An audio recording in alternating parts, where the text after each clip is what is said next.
స్కూల్లో కూడా అట్లాంటి నియమం కనబడతలేదు. చుట్టుపక్కల ఉన్నటువంటి Johnson school, Deccan spring school, అక్కడ ఉన్నటువంటి ఇంకో Johnson school, Delhi public school, ఈ లోకల్లో కమలా మెమోరియల్ స్కూల్, మల్లారెడ్డికి సంబంధించిన స్కూల్లో కూడా మాల విషయంలో ఏ అట్లాంటి అబ్జెక్షన్ లేదయ్యప్ప.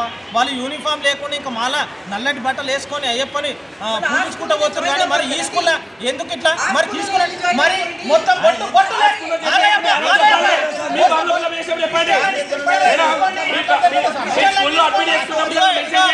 అయ్యప్ప